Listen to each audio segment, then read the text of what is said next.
Здравей, казвам се Лайла Градов.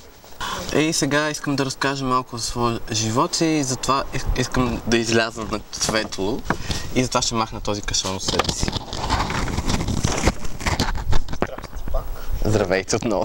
Просто всеки ден като стана, аз си мисля съвсем различни неща и в момента, в който погледна в огледалото, в момента, в който видя, че ми набола брада, примерно, или че без грим изглеждам ужасно или нещо такова. И просто вътре почва да се надига една буря от емоции и аз за това съм различна по принцип, че съм транссексуална, жена в мъжко тяло и много хора това не го разбират и не желаят да го разберат, за съжаление.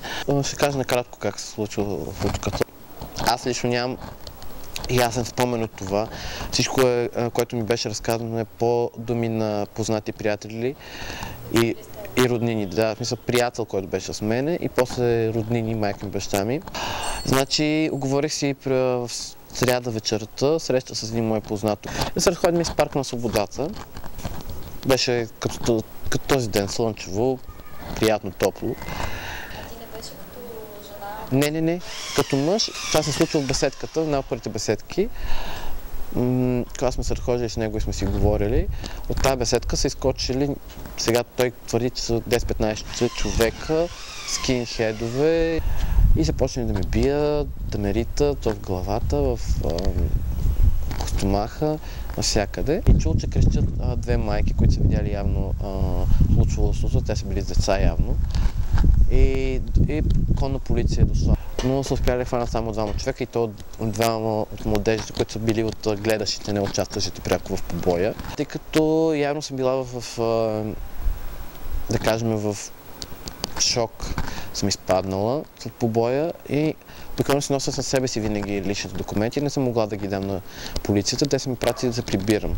Когато съм се прибрала, съм казала на майка ми, че искам да се видиме, да я разкажа за деня как ми, защото тя ми видяла, че съм в окаяно състояние, така да се каже. И в този момент аз съм получила припадък с гърч и за малко съм си глътнала езика. Лежах после 5-6 дена в болницата. Това ти беше? Комоцио съм била получила. Имам отчупени 2 зъба, прехапан език, имах ценини по лицето, по ръцете, но нищо фатално, слава Богу.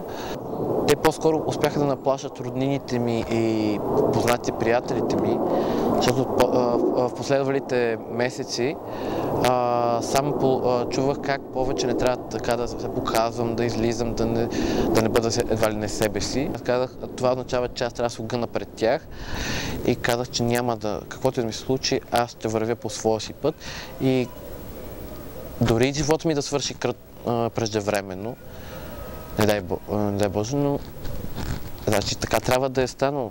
Просто аз ще стана края, аз просто. Няма нещо, което да ме промени.